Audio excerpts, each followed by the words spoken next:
Em 1 Coríntios 15, os versos 27 e 28, que eu li aqui, mostra que tudo está sujeito a Jesus, menos quem sujeitou todas as coisas a ele, no caso, o Pai. E no final, Jesus se sujeitará ao Pai também. A Trindade ensina que todos são iguais em poder e sabedoria, mas aqui mostra Jesus menor que o Pai, e no final vai se sujeitar ao Pai. Como entender esse texto? Professor Leandro Quadros, a conclusão que chegamos realmente é que Jesus, na Trindade, ele é menor que o Pai? É muito importante, Tito e amigo telespectador, que quando analisarmos a questão da Trindade, avaliemos os textos bíblicos que demonstram a igualdade de Cristo com o Pai e a diferença funcional de Cristo em relação ao Pai. Então, basicamente, existem dois tipos de textos sobre a Trindade na Bíblia. Aqueles textos que colocam as pessoas da divindade no mesmo nível e aqueles que apresentam pessoas da divindade numa função de subordinação, tanto na criação quanto no plano de salvação. Quando lemos 1 Coríntios capítulo 15, percebemos que esse texto não trata do papel de Cristo na Trindade, mas da sua função como segundo Adão. Aqui em 1 Coríntios 15, Paulo argumenta que Cristo é o segundo Adão e que por meio de Cristo todos podem ter a vida eterna e serem ressuscitados. Nesta sua função de o segundo Adão, de o grande representante da humanidade diante de Deus, Cristo assume uma função de subordinação em relação ao Pai. Muito provavelmente porque, sendo o segundo Adão, Cristo hoje tem a natureza divina humana. Após a sua encarnação, Cristo assumiu a natureza humana, então ele tem dupla natureza, divina e humana. Jesus tem hoje as duas naturezas no céu, a humana e a divina. Isso foi o que ele disse.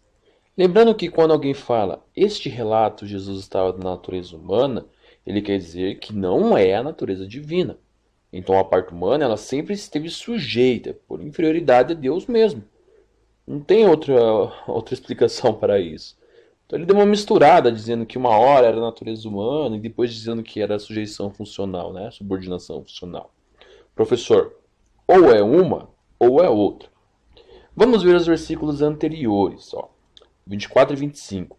A seguir, o fim, quando ele entregar o reino a seu Deus e Pai, olha só, a seu Deus e Pai.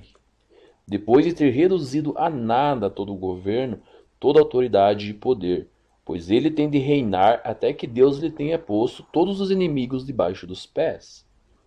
O texto está falando de um rei, Jesus Cristo. Está falando do Rei dos Reis. Este é o que vai reinar. E ele é o Rei dos Reis. Vamos ler Apocalipse, capítulo 17, versículo 14.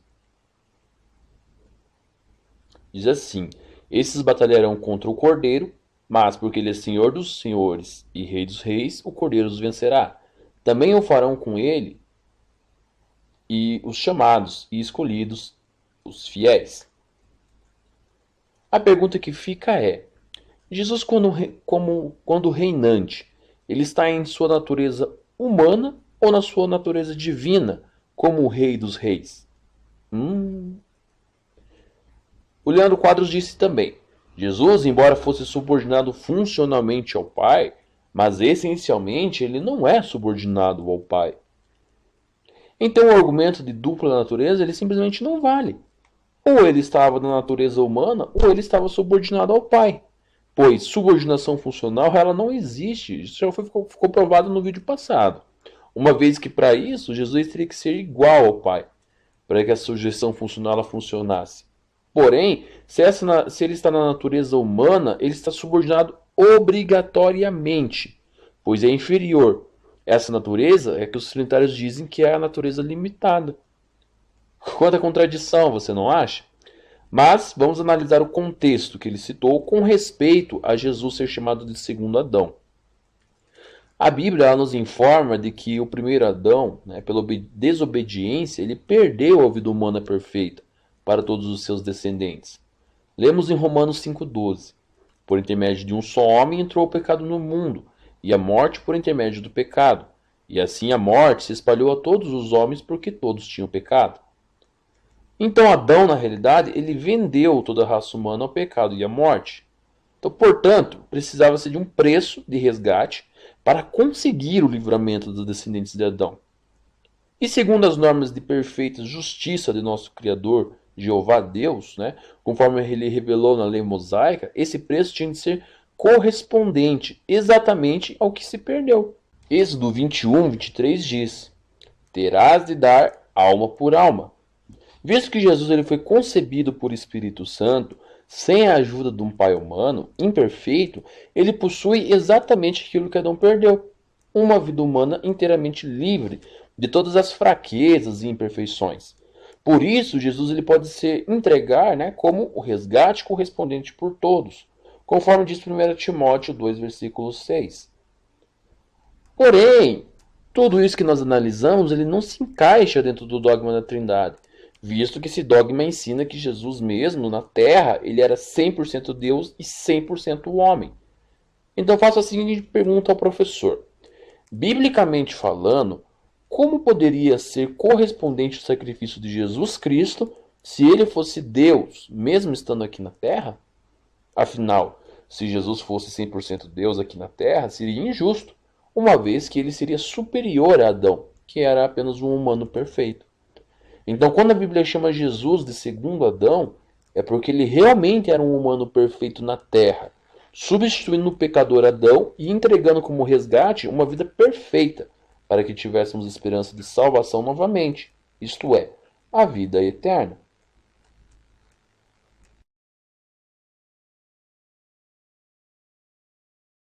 Então, o que percebemos realmente em 1 Coríntios 15 é uma subordinação funcional de Cristo ao Pai, por Cristo ser o segundo Adão, após a sua encarnação. Agora, isto não diminui em nada a essência divina de Cristo. Cristo, mesmo sendo subordinado a Deus Pai, funcionalmente falando, essencialmente, Cristo não é subordinado. E aí eu vou mencionar aqui alguns textos bíblicos que comprovam isso. Por exemplo, o próprio Paulo, que também escreveu 1 Coríntios 15, esses versos que o irmão citou para nós, não é? Vou ler aqui o que Paulo disse em Colossenses, capítulo 2, versículo 9. Pois em Cristo habita corporalmente toda a plenitude da divindade. Veja que coisa curiosa. Aqui diz que em Cristo habita toda a plenitude da divindade. A palavra grega para divindade, a palavra theotes, é uma palavra que descreve a própria face gloriosa de Deus o Pai. Então o texto está dizendo que Cristo reflete toda a divindade que existe em Deus Pai. Ou seja, Cristo não é maior e nem menor em sua essência que Deus o Pai. Colossenses 2,9 nos diz, né? Porque nele que mora corporalmente toda a plenitude da qualidade divina. Possuía Cristo em si algo que era dele por ser ele Deus? Ou parte de uma trindade? Ou é a plenitude que reside nele algo que vem a ser dele por causa da decisão de outra pessoa? Bem, o contexto, né, o vilão dos trinitaristas responde isso. Colossenses 1,19 fala: porque Deus achou bom que morasse nele toda a plenitude. O fato de Jesus ser verdadeiramente verdadeiramente divindade ou natureza divina não faz com que ele, né, como filho de Deus, seja coigual ou coeterno com o Pai. Assim como o fato de todos os humanos fazerem parte da humanidade ou da natureza humana não faz com que sejam coiguais ou todos da mesma idade. Não é lógico isso. Bem, podemos ver aqui nessa imagem, né? Estaria usando ela para fazer uma comparação, porque ele falou a respeito do reflexo, né, da glória de Deus, né, que Jesus ele reflete. Eu lembrei do texto de Hebreus 1:3. Diz, né, ele é o reflexo da glória e a representação exata do seu próprio ser. Então vamos usar o espelho como um exemplo para explicar esse texto. Nessa imagem nós vemos o sol, o espelho e o reflexo. O sol nós podemos dizer que é Deus, o espelho é Jesus e o reflexo, conforme diz o texto, representa a glória e a representação. Mas de quem? Bem, o contexto de Hebreus, né, versículo 1, ele fala que Jesus é o reflexo de Deus. Assim como o espelho, Jesus ele reflete a glória do seu Pai. Mas isso faz ele igual ao Pai? Bem, se a sua resposta for sim, professor, você teria que admitir que o espelho reflete a luz do sol e é igual ao sol. Que heresia, não acha isso? Que em Isaías capítulo 9, verso 6, Cristo é chamado de Deus forte, Pai da eternidade e Príncipe da paz. Somente um ser que tem a mesma essência divina que Yahvé no Antigo Testamento poderia ser chamado de Pai da eternidade. Bem, ele citou então Isaías 9:6. Vamos analisar esse texto. Diz assim: Porque um menino nos nasceu, um filho se nos deu, e o domínio principesco virá a estar sobre o seu ombro. Ele será chamado pelo nome de maravilhoso conselheiro, Deus poderoso, Pai eterno, ou Pai da eternidade, conforme algumas traduções vertem, e Príncipe da paz. Pai eterno. Então, nessa condição, Jesus ele tem o poder e a autoridade, bem como o desejo, de dar aos humanos obedientes a perspectiva de vida eterna na terra, a base dos méritos de seu sacrifício de resgate, conforme a gente já analisou.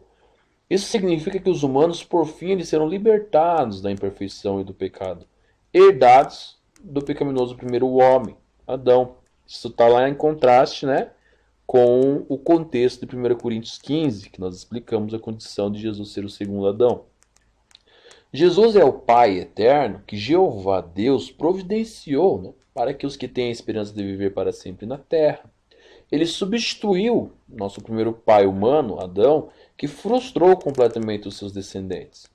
Por aceitarmos a Jesus como nosso Pai eterno, ou Pai da eternidade, aquele que nos dará a eternidade, e exercermos fé nele, nós temos a esperança de ter a vida eterna.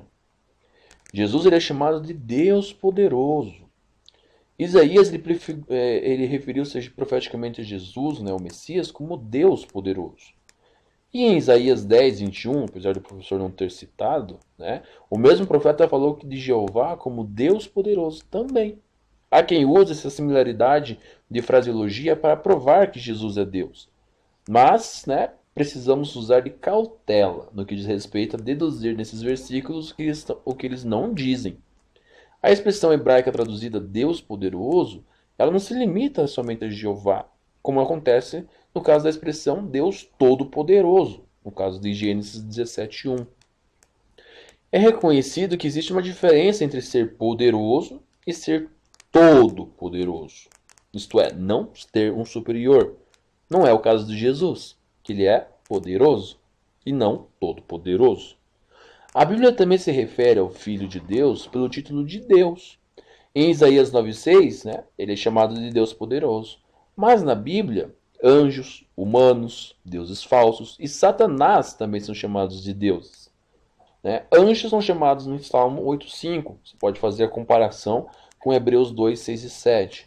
Humanos são chamados de deuses em Salmos 82:6. Deuses falsos, Êxodo 12:2 e 1 Coríntios 8:5, desculpa. E Satanás é chamado de Deus, esse sistema de coisas, em 2 Coríntios 4:4.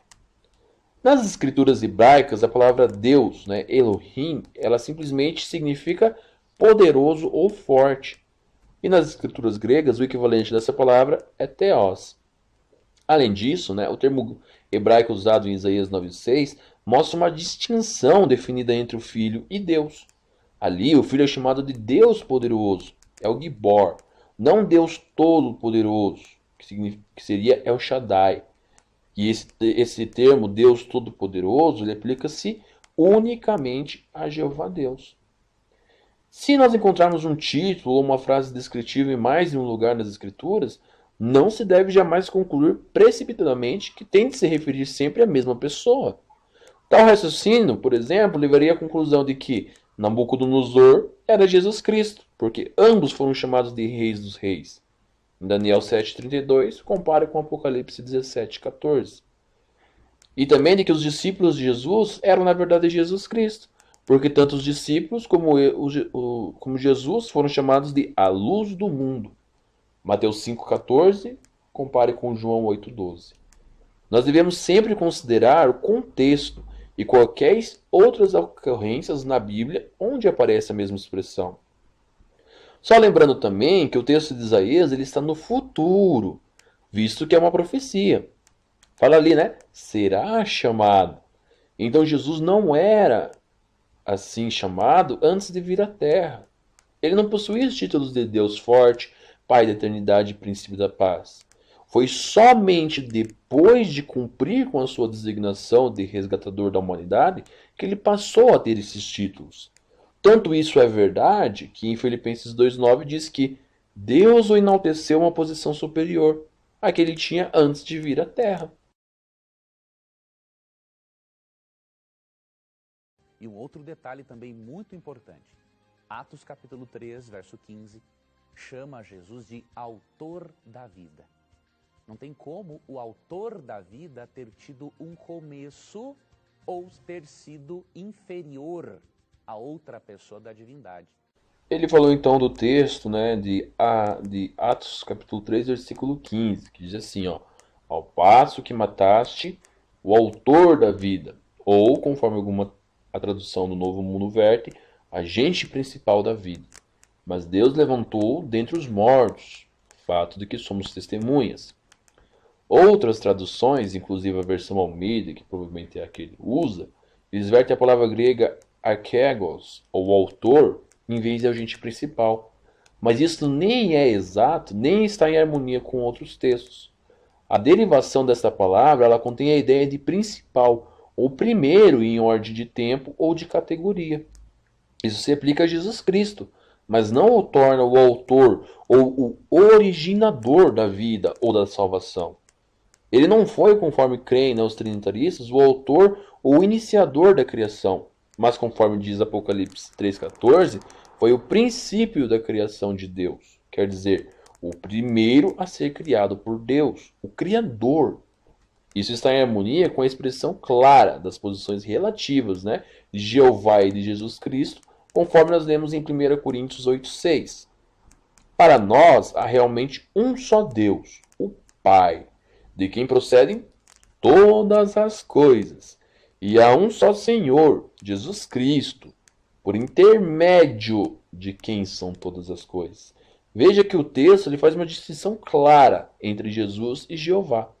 Em outras palavras, existe um único originador, Jeová Deus, que usa muitos agentes, mas que fez isso por intermédio do seu Filho amado Jesus Cristo, o seu agente principal.